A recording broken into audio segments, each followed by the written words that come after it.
You're listening to WGSN-DB, Going Solo Network, Singles Talk Radio channel, where we take a lighthearted and candid approach to discussions on the journey of relationship loss, divorce, parenting, being single, relationships building, dating, and yes, sex. Join our listeners and begin living your best life.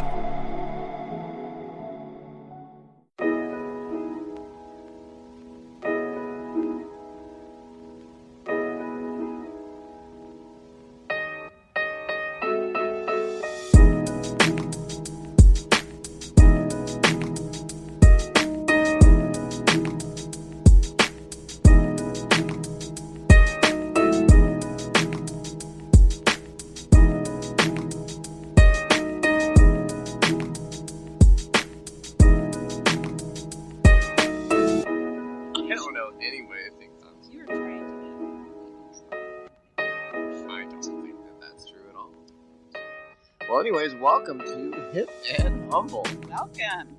I'm Hiram. And I'm Mom.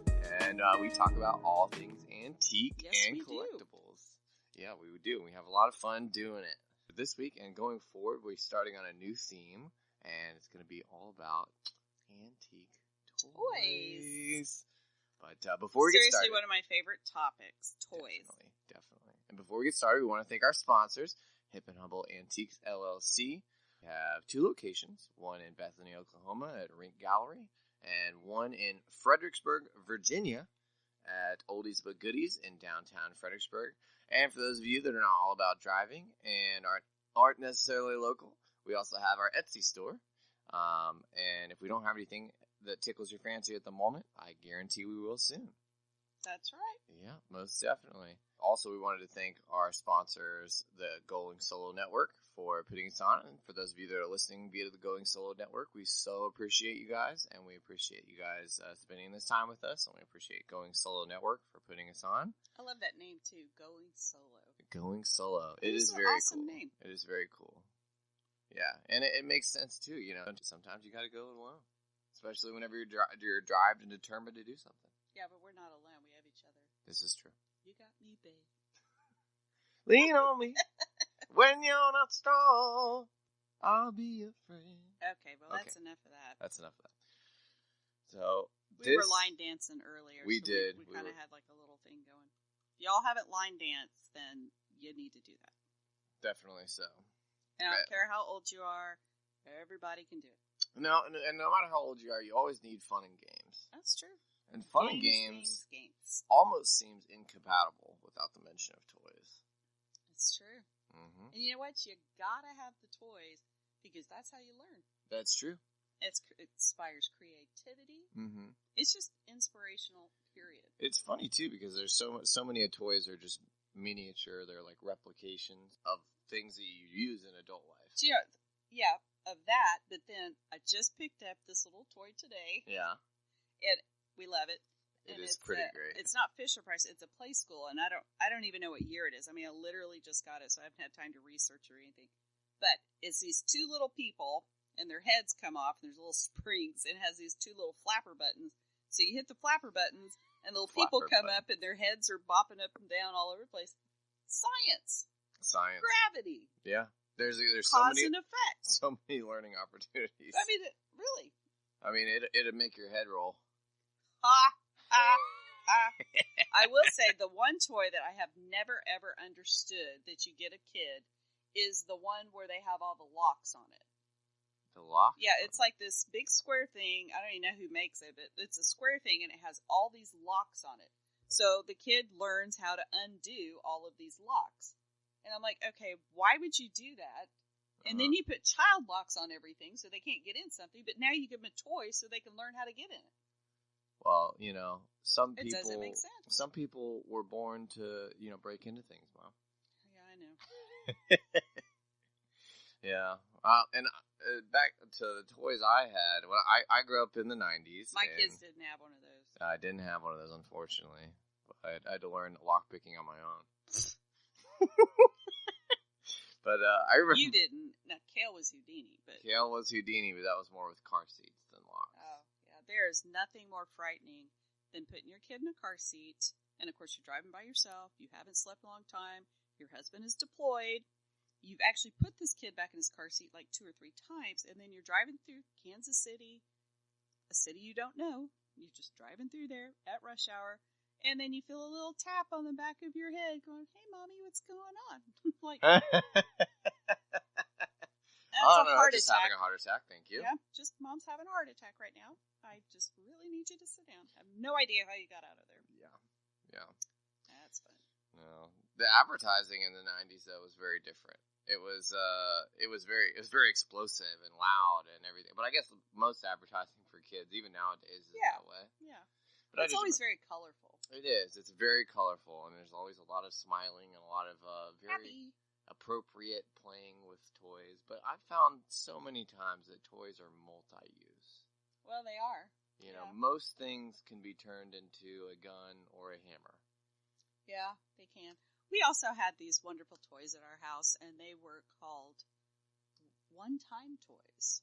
And after, let's just say, someone gets your child an annoying toy that makes noise, and that noise, the battery runs out, it's now an imagination toy. That's what those are. One-time use, battery's dead, and now we use our imagination. It always seemed like the That's toy, for your sanity, folks. It always seemed like the toy of the year, the toy that every kid wanted to have, or at least the perception that every kid wanted to have was one of those toys that made noises too. Yeah. Tickle Me Elmo, that was the one year. Mm-hmm. And you know what? I think they were all sold out everywhere. But we found I don't know if it was Tickle Me Cookie Monster or one of the other ones. But anyway, I think it was Kale wanted it. If we got that, somehow that thing, not surprising, ended up under the bed. Mm-hmm. And your dad went to get something else out. Something else had rolled under the bed, and one of you said, "Please, Daddy, get this out from the bed." So he reached under there to get it out of the bed and accidentally hit that little button on the thing, and it started making noise and stuff. I thought your dad was going to have a heart attack getting out of there. Goodness. He couldn't figure out what that was. It was funny. That's so you know what? Toys are fun for everybody, whether you're meaning to play with them or not. No, that's absolutely true. But it's funny. It's funny to see how far removed we are from the advertising for toys nowadays. Because I haven't seen an ad for a toy in a long time. I haven't really seen an ad, period. Yeah. Well, I guess I don't actively seek out advertisements. Well, no, but I mean, because with everybody watching the Netflix and Hulu and all that kind of stuff, you don't have ads. No, not really. So, but I guess whenever you do watch regular television, and they do have ads, they better be a good ad. Yeah, that's fair. Because you're not used to watching them, so you either turn it off or you just grind your teeth till it's over, or it better be a good ad. Yeah, well, I will say the YouTube ads at the beginning of the videos, they need some diversity. Oh well, yeah, that'd be nice. It's like the same ad every time for 6 hours at a time. No thanks. Why are you watching YouTube for 6 hours? Well, see, I put it on the background at work to play music and things like that. On YouTube? Yeah. Okay. Yeah. Yeah, there's music on YouTube. I don't know. Yeah, there is. Okay. Pretty much any song you could ever think of. I'm sure. Yeah. But yeah, they in between the songs or in between the videos, they'll put those ads up. Sometimes during the middle of a video, it stops and there's an ad, and you're like, "Are you kidding?" Mm-hmm. No, that's very true. Especially if it's an instructional video. Mm-hmm. Oh yeah, that kills me if it's right in the middle of an instruction. Like, okay, this is pretty vital for me to finish this cooking recipe, and you're taking up a minute. Now I get to a whole thing about nasal spray. Okay, hold on. Yeah. But no. At least I give the option. This ad will be over in 5, 4, 3, 2, bam. This Click. is true. This is true. So that's good. I don't know, but going back to toys, advertising in toys was not always as prevalent. However, toys have always had a place in society. From ancient Egypt to Greece to now, people have always made things to entertain children. The origin of toys is actually prehistoric. Dolls representing infants, animals, and soldiers, as well as representations of tools used by adults, are are found quite commonly at archaeological sites. Oh, I'm sure. Yeah, the origin of the word toy is actually unknown, but it's believed it was first used around the 14th century. And toys are generally made for children, not very many for adults, which is kind of an interesting thing to ponder. Well, it is. But adults, I think, still do play with the toys. Yeah. But they don't call them toys. They're called action figures. They're called collectibles. Collectibles. So it kind of just depends. One of my favorite things that I would have liked to collect, I cannot keep everything that I find that I absolutely love. And believe me, there are some things that it just pains me when they sell. Like today, my little ducks. I had a Fisher-Price, I think it's about 1940s, little quack family is what they're called. Oh, the they're quack fantastic, family. And they yeah. are so cute. And so I looked today, and somebody else bought them. So somebody else is getting to love my little quack family. But I love those ducks. Oh, yeah. Love them, love them. So, I'm an adult. I love the ducks, but I let them go. It's okay. Yeah. Yeah, sometimes you do. Sometimes you gotta let them go. I do. That's okay. It'll be fine. But, yep, adults, they do still play with their toys. This is true. They're just different. It's just toys. different. They just play with it in a And different there way. could be an argument made about tools being toys. Tools are not toys. Tools are tools. Okay, there are some people that use tools for actual work, Yeah. but then there's some people that have tools that they collect. Yeah. And occasionally they will rub sawdust on them or something to make them look like they did work, but they didn't do work.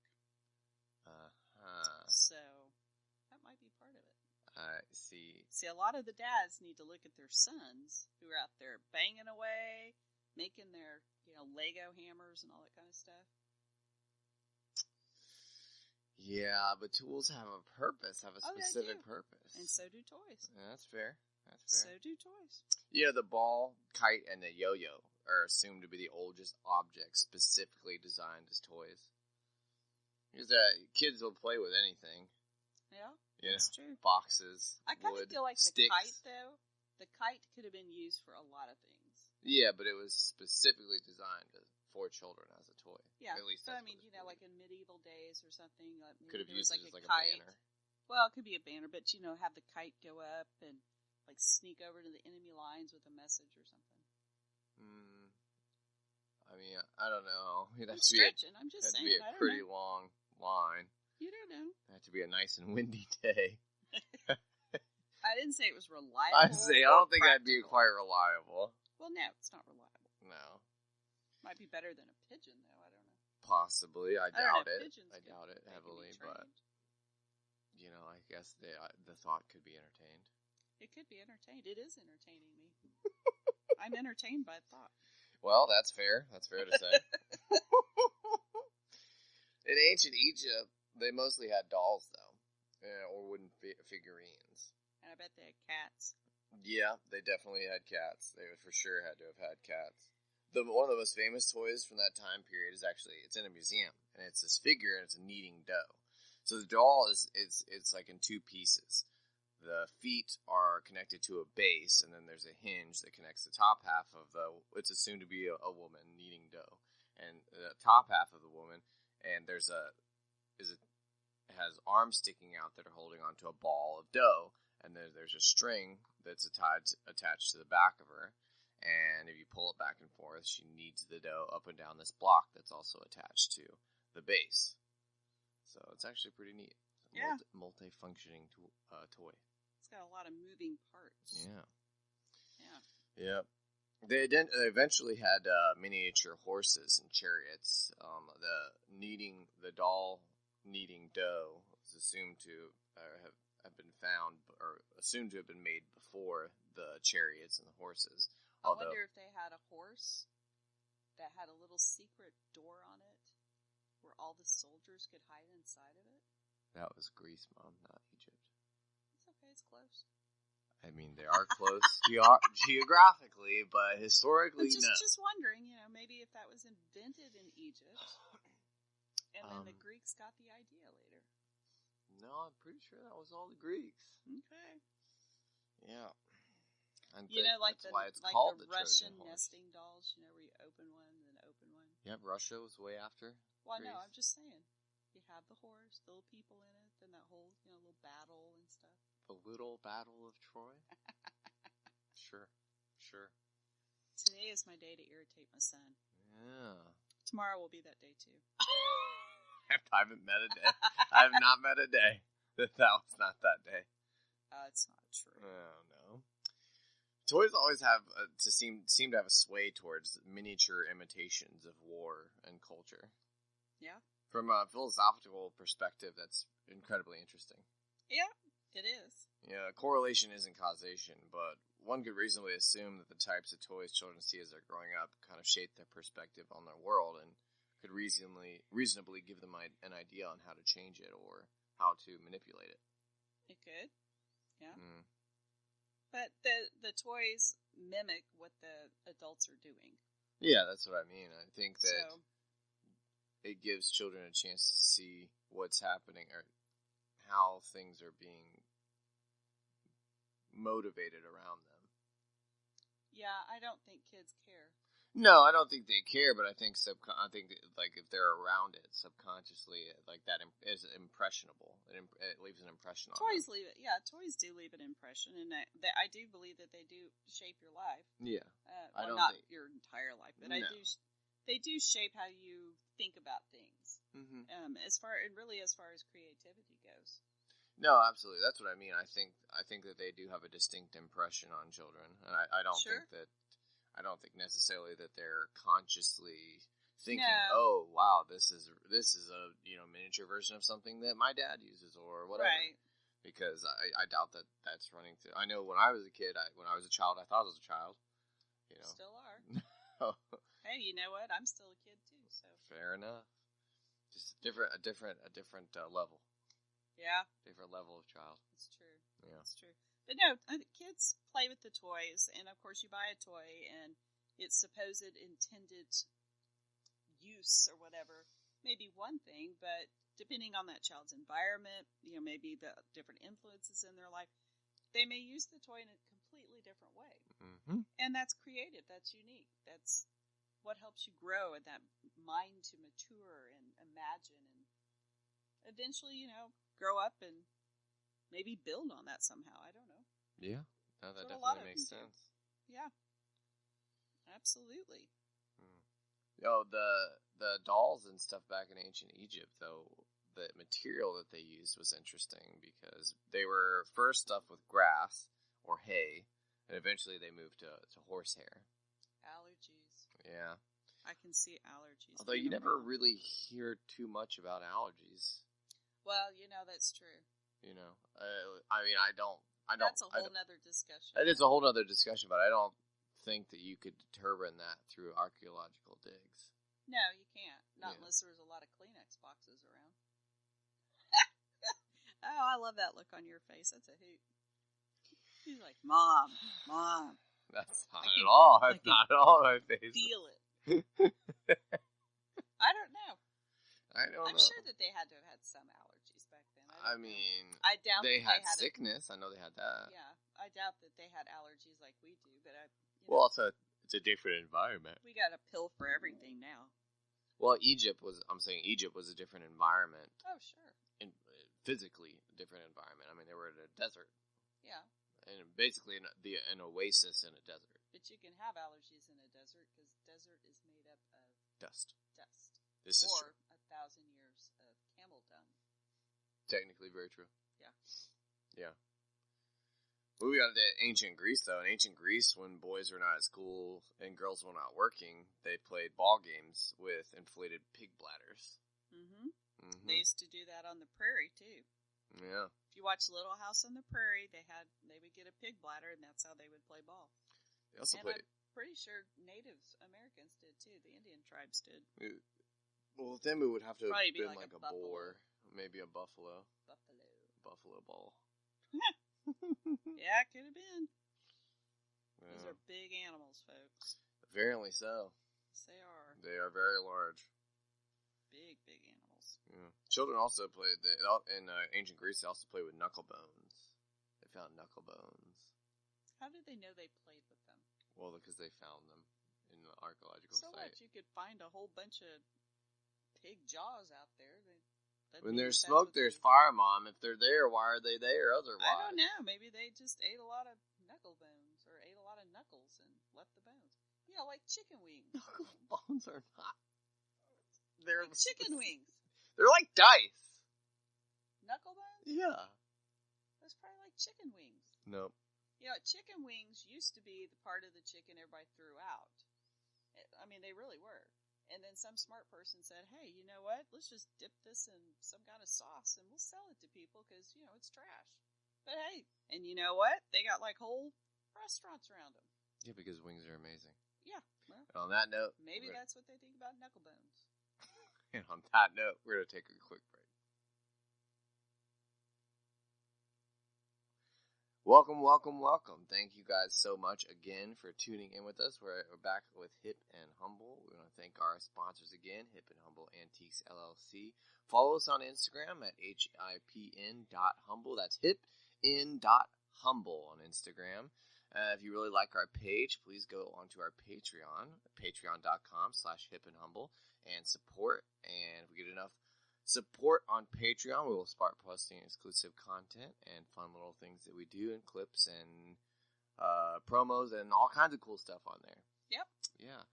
We want to thank you guys so much for tuning in and supporting us. And for those of you that are tuning in to Going Solo Network, we want to thank you, and we want to thank you for spending this time with us. And we want to thank the Going Solo Network for putting us up. And we should move on to our find of the week. Our find of the week. Our unique find of the week. We have altered it because we found that a lot of our finds are not as weird, but more unique because they're really cool. Just depends on how you define the word weird. Yeah. I and guess unique, because see, they could be. They're very similar. I mean, not. They could be synonyms. You know. They could be. I think they are synonyms. They could be. But I think it's the interpretation. Some people have interpreted weird as derogatory, so we changed it to unique. Weird is derogatory? I don't think it is, but I think someone had commented saying that weird. They commented on one of our weird finds saying that's not that weird. You know. Okay. Interesting, unique. Yeah. I don't know. Things we haven't seen before. Mm-hmm. Well, this week we have like two little things. They're the same thing, but they're two different ones. But they're these tiny little saddles. Mm-hmm. And they go on, obviously they go on toy horses. But they're really pretty cool saddles. They're, one of them is about 3 inches, 3.5 inches long. And it's hand-tooled leather. Has kind of a floral design on it. Has the sheepskin underneath of it. And it kind of looks more like kind of more of a fancy saddle kind of thing. So it's one that looks very feminine. It's a nice looking saddle. The other one is a Western saddle, and it's also leather and has wonderful sheepskin and stuff under it. And then the horn that's on the top is a little bit bigger, for Western riding. But they're really pretty neat little things. So, I mean, I've seen like toy saddles that would go like on a plastic horse or something like that.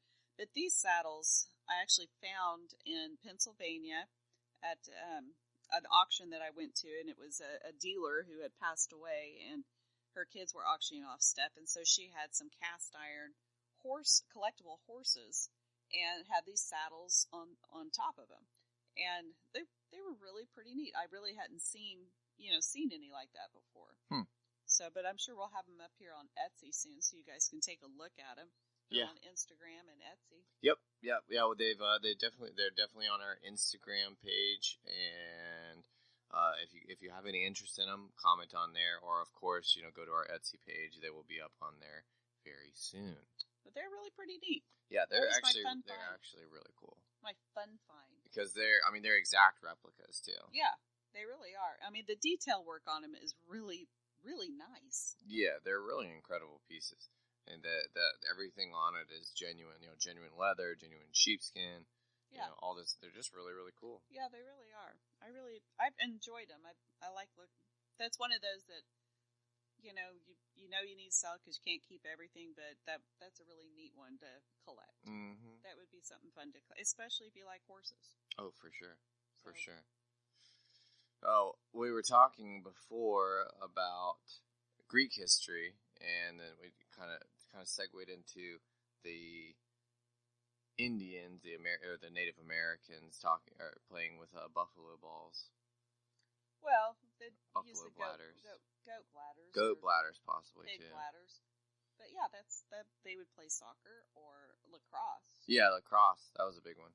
Yeah, lacrosse would be one of them. Mm-hmm. Another one that I know the colonial children, because we're here in Virginia, so we get all the colonial history, were the hoops. Yep, the hoops. They would play hoops. That's very true. I know Mount Vernon, they have a whole thing for the kids that they can go out and try to play hoops, which is a lot harder than what you think. It's very difficult, yeah. Because it's it looks like a hula hoop, but it's not. It's not. It's kind of like a wheel. Yeah, it's like a wheel. Yeah, thin. a very thin wheel. But you got a stick, and you have to kind of keep this hoop. You're running along, and the hoop's rolling beside you. You got to keep it up. Stick, yeah, and you got to keep it up. And if you're really talented, I bet you could jump through it. Yeah, I don't know if you could do that, but I know that you would have been one that would have tried. I for sure would have.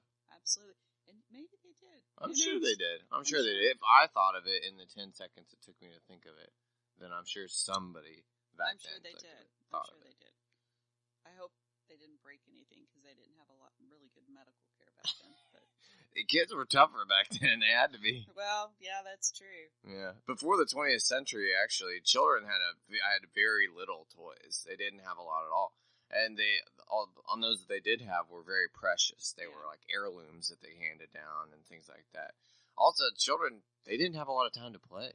No. Only a minority went to school, but most children were expected to help their parents doing simple jobs around the house or in the fields. I mean, back then, people, you were working at the house to live. There weren't all these, we didn't have running water, you didn't have electricity, you didn't have cloth. You had to make everything. You had to salt your meat, treat your meat. Living was a family project. Right. I mean, that's just the way it was. And there's some elements of that I think you could bring back. Oh yeah, I think so. Well, we're up in Amish country, and I love being up around the Amish country. I love being around the Amish people because they're not quite all the way back to Greek days. No, but they really do. The entire family pulls together to live. Yeah, you're very much a unit moving through life, and I think that a lot of people miss that. I think especially people I've met that grew up in very busy places or grew up with one parent or things like that. Not saying there's anything wrong with that or anything wrong with them, but I think that whenever you have that family unit all working towards a singular goal and really depending on each other a lot. Yeah. I think that builds a bond that is very special throughout life. Yeah, well, if you've got to depend on, your brother to make sure that he salted the pork correctly, or else your family can't eat. Or your family can't eat, then you do have a pretty good bond there. Yeah, because you're depending on you to do something else. Yeah, you're putting each other's lives in your hands literally throughout your entire life. And that's hard to do. I would put my life in the hands of my brothers, but that we've been very close. Sure. And we've done a lot of things together.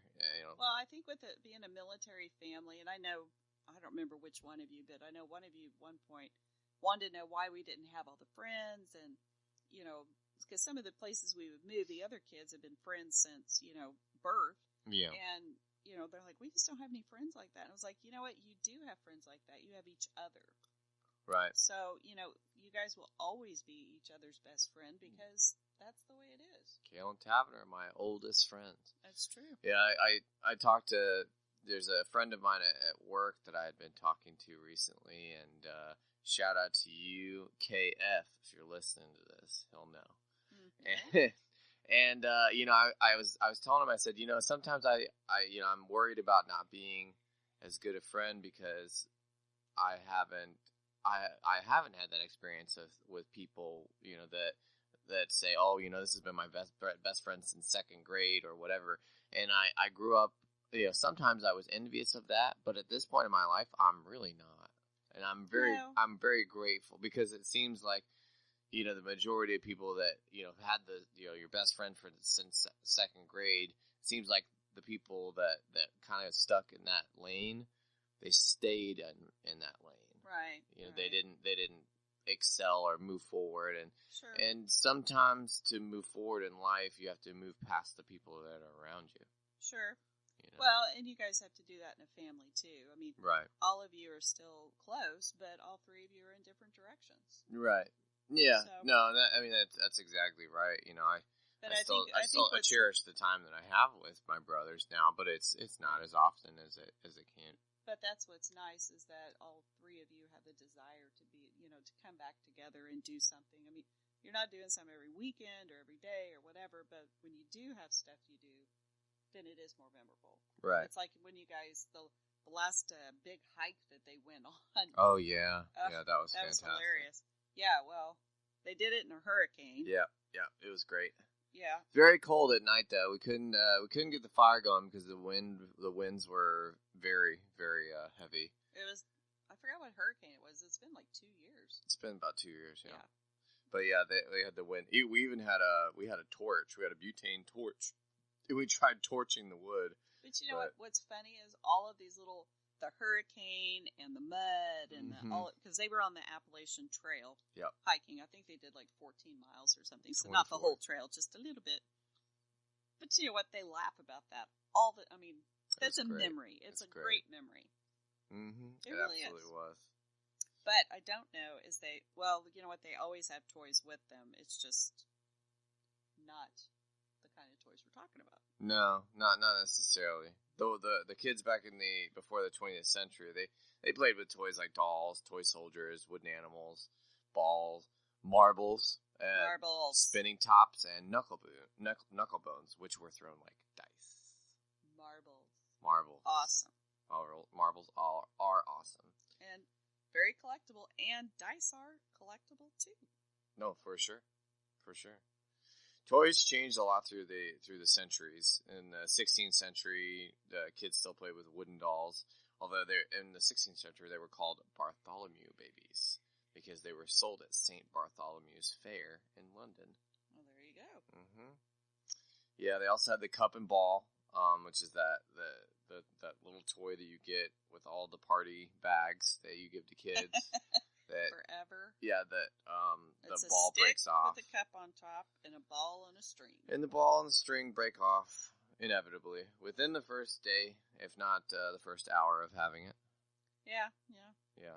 But it's an old toy. Yeah. And it still amuses kids. It does. Well, once you get it, it's awesome. Yeah. Yeah, it feels really, really, it feels like you accomplished something whenever you get that in the hole. It's true. The Industrial Revolution, of course, allowed toys to be mass-produced, and they gradually became cheaper. John Spilsbury made the first jigsaw puzzle in 1767. Yep. He intended to teach geography, actually, by cutting maps into pieces. But soon people began making jigsaws for entertainment. The Kaleidoscope came shortly after that in 1817. Love the Kaleidoscope. Mm-hmm. They have one that we have upstairs, and it was, I don't know who made it. It was a handmade one from someone made. But the end of it, you put a marble at the end of it. So when you look through the Kaleidoscope, you can put different kinds of marbles in it to get even more crazy effects. That's pretty cool. It's really neat. Yeah, that's pretty fantastic. I like it. Oh, I like it too. Now, in the 19th century, the middle-class girls played with wood or porcelain dolls. It's funny because even with toys, people like to show status or class. Oh, yeah. You know. Yeah, the rich always kids. Always want to one-up. Yeah, rich kids would play with this kind of toy, and middle class this kind of toy, and poor this kind of toy. And, I would say that's even true still to today. Oh, yeah. Well, and it goes up all the way into adulthood. Oh, yeah. I have yet to hear anybody, and men or women, either one. But, of course, I'm around a lot of men, so because I have 3 sons and a husband. I now have a daughter-in-law, but The majority of my entire last 30 years. She's great, by the way. Probably the best woman ever. Who, me? Yeah, you and your new daughter-in-law. She really is. Yeah, she really is a sweetheart. But anyway, so most all my experiences or whatever for the last 29 years have been men. But I do know anytime been around men, whatever kind of man, anywhere from fighter pilots all the way down to janitors, all the way down up to, whoever. Doesn't make any difference what you do. Mm-hmm. They're gonna one up each other. Well, you gotta show each other what you got. Well, yeah, it's like, hey, look at this. I just got a brand new whatever. Oh man, my dad had one of those, but I got the newest model, and this one's this, and blah blah blah blah. It's like, oh my goodness. Well, I feel like it's almost a rite of passage in men's culture to talk about things and compare them and compete. Yeah. Okay. I gotta tell you the story. The funniest one competing story. Just let you know how particularly my sons compete. We're sitting at the dinner table, and I think it was Kale. Kale sucked in some breath or something and blew it out. And he's like, "Wow, Mom, did you see that?" Because you have like a piece of hot meat in your food in your mouth, and it makes a little steam come out. And it's like, "Yeah, here comes Aaron. I can breathe in harder than he can." And so they're over there both sniffing the air and blowing it out to see who can do it the best. And I'm like, you guys are literally competing on breathing. Yeah. Well, it's important to know who breathes better. Apparently it is. It's very important. I don't know. That just blows my mind. I'm like, okay, breathing. You're just breathing. That's it. It's like, okay. Yeah. Well, I don't even know what to say to that. Well, I think in competition too, it gets to a point. Like every boy, every man has a point where you could say you could. There's a line that you don't cross, and whenever you cross that line, okay, now we need to test it. Now it's going to get physical. Now it's whatever, and it's funny because after that point that is when the emergency room people know we're coming. Yeah. Well, after that point of physicality, if you have a fight or whatever, after that point, then everything is resolved immediately. Yeah. Immediately. Yeah. I'm not an encourager. I'm not encouraging violence in any way. But at the same time, I would say anytime I ever fought Kale or whatever. You didn't really fight Kale. Yeah, I didn't really fight him. But anytime I ever had an altercation with another boy, even not just Kale, like there was a kid in first grade that we hit each other, and after that we were best friends. And Joey and I, although the neighbor kid across the street, we hit each other, best friends. Yeah, it's like always once you get to that point. I think that's just male kind of thing. Mm. You have a spat, we're done. Yeah. Nobody talks. Well, about I think after you get to that point of physicality, you both see that we both have a line, and then you can see you respect the other person for them defending themselves, and they respect you for defending yourself. And I think after you both have that mutual respect, you move forward. I guess so. Yeah. I guess so. It makes sense. Makes sense to me. Makes sense to him. Yeah. Although that can escalate pretty bad. I mean, we did have World War II. Well, we did. Yeah. But during World War II, a spat. No, not necessarily. There's a few other things. There's a few other things that led to that. But during World War II, most toy factories they actually were turned over to war production.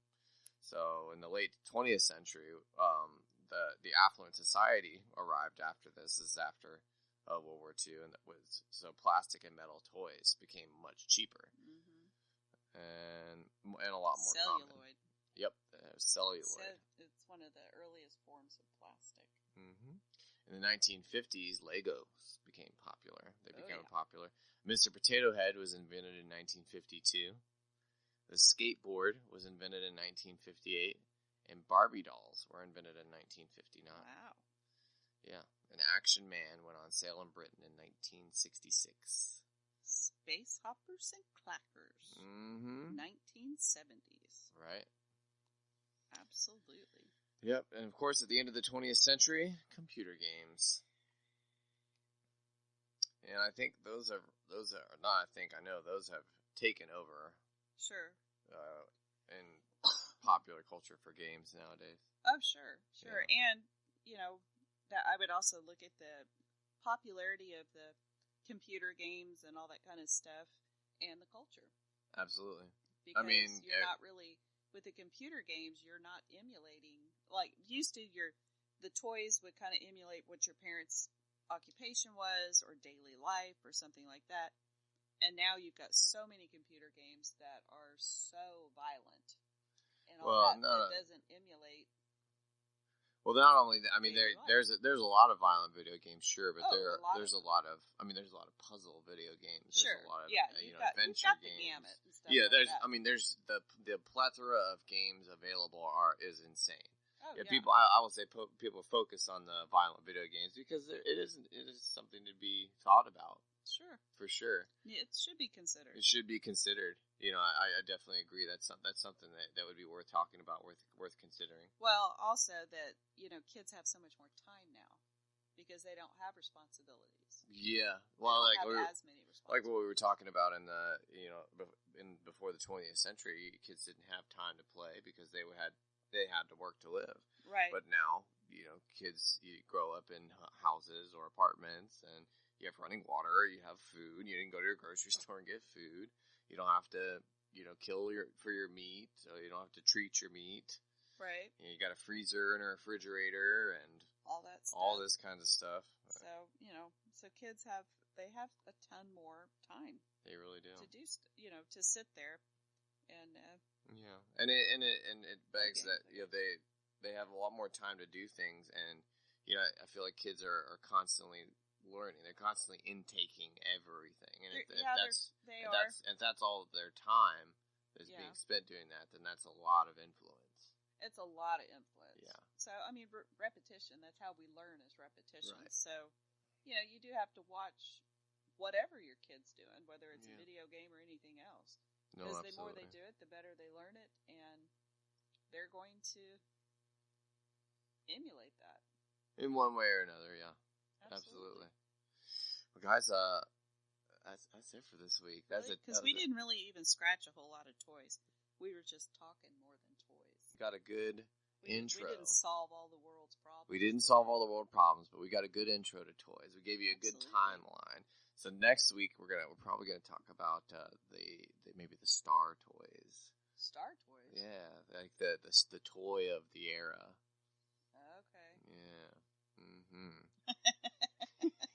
She's raising her eyebrows at me like it's something special. Okay, I don't know what we're talking about. Okay. No, I'm just kidding. Oh my goodness. I'm kidding.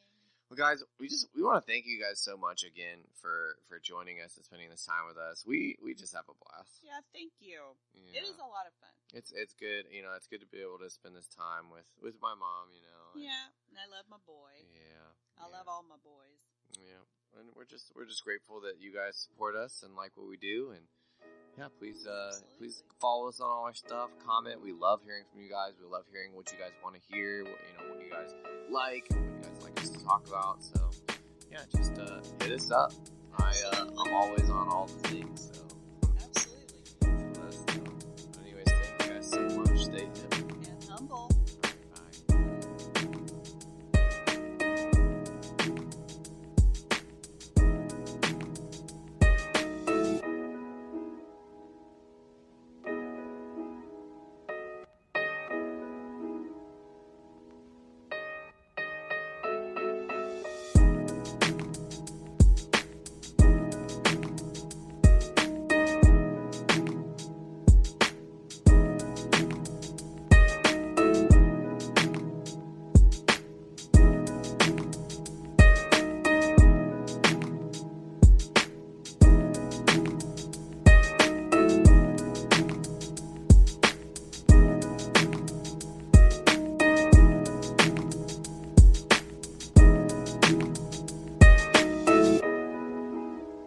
I'm Cece Schatz, and I'd like to welcome you to Going Solo Network, #1 complete singles connection.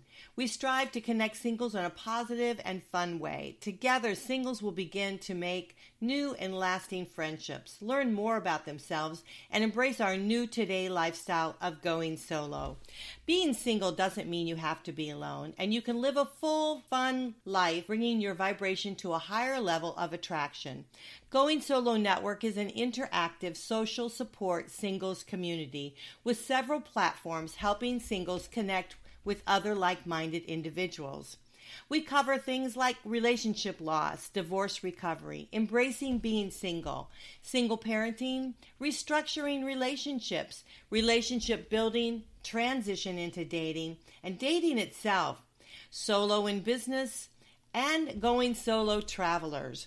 Be sure to join our private and exclusive fun interactive websites designed for singles today who want to begin to embrace living and enjoying the space they're in. Together we will learn to open our hearts, our minds. We will begin to share and connect with others while exploring our personal life goals as we begin to make a place in our new life. We will start to move forward in going solo to actually living our best lives. Going solo doesn't mean you have to be alone. Today, together, let's begin changing your life. Today, join the singles at Going Solo Network and start to live your new life. I'll see you there on GoingSoloNetwork.com. You're listening to WGSN-DB, Going Solo Network, Singles Talk Radio Channel, where we take a lighthearted and candid approach to discussions on the journey of relationship loss, divorce, parenting, being single, relationships building, dating, and yes, sex. Join our listeners and begin living your best life.